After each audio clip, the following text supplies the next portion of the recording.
Well, hey there, YouTube. Welcome back to the channel. I'm Adam. Thanks for stopping by and hanging out for a little bit. So, today I've got something different. No cars in this one. Well, kind of technically, but nothing physically here. So, today I want to talk to you about a little package I received recently and just kind of talk about some random things real quick.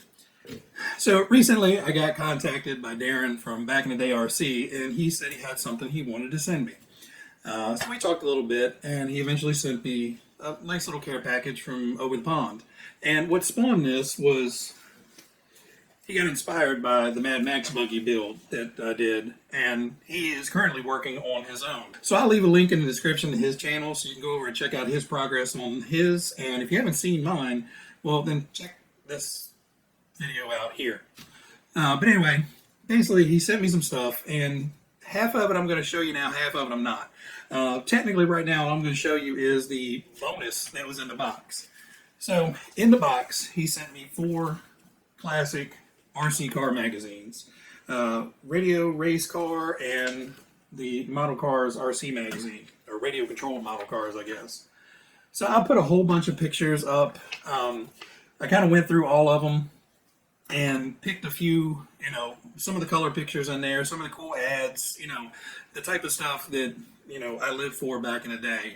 And I just want to kind of talk on 2 subjects real quick. One is, these magazines, I used to have a ton of RC car action magazines, and unfortunately when we moved to this house, we just had to cut back and cut out some stuff. So I did toss a bunch of them, and I probably had 10 years worth, and I'm really mad at myself for doing that.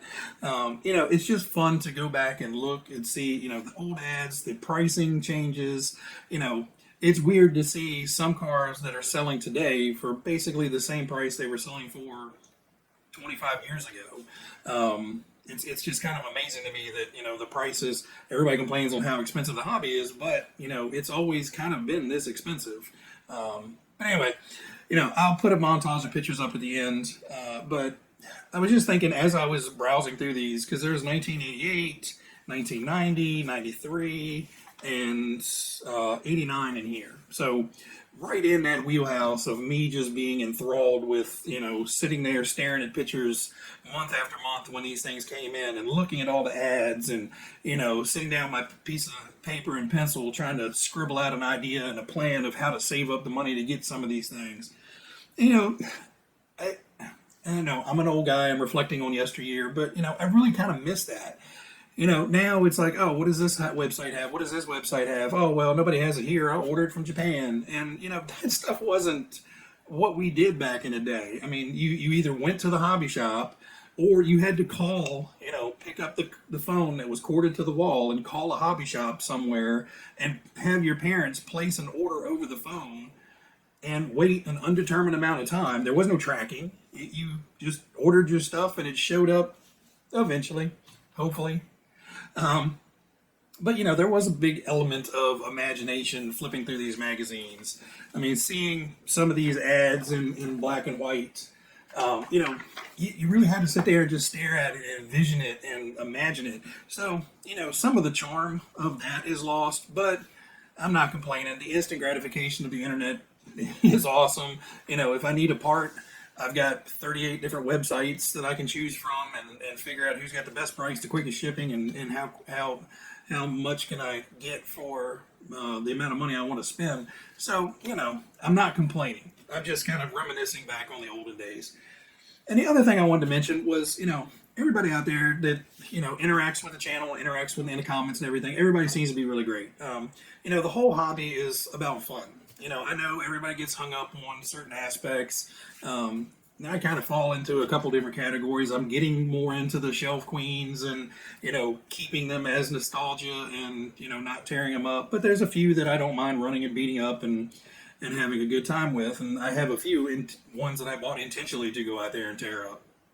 And, then there's the, you got the extreme basher sides of never let it rest, beat it to death. And, that's fine. You got the speed racers that want to go as fast as they can. You got the monster truck guys that are putting, $5,000 worth of hop-up parts to go out doing crazy backflips and somersaults and stunts and everything.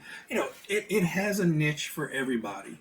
And I hate to see in comments of some of the, Facebook groups and YouTube channels of like, oh, you're an idiot. Why buy it if you're just going to put it on a shelf? Or, you're an idiot. Why are you going to buy something that costs so much money and just beat it to death? Let people enjoy their stuff. Be nice to everybody. Be caring and giving to everybody. If somebody has a question, answer it. I see all the time in like some of the Facebook groups.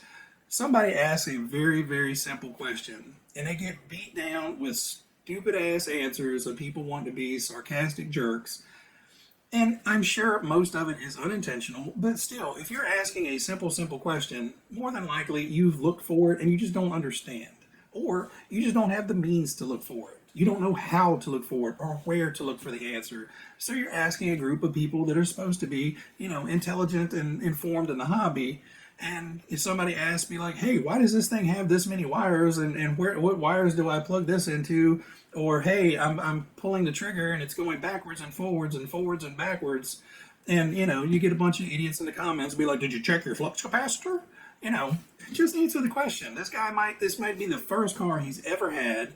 And he's over there desperately trying to get this thing out running. He's got a charged up battery and a freshly built kit, and all he wants to do is go play with it, but the damn thing's going backwards. So, just like the act of kindness from Darren, it doesn't have to be monetary or physical. The whole hobby is to be enjoyed and to have fun. So, I just wanted to say, I've seen it a lot. I know I gloss over them most of the times. I hate to be, I don't get into online battles with people. If you have your opinion about something, that's fine. It's just, there's time and place for snarkiness and quippy humor.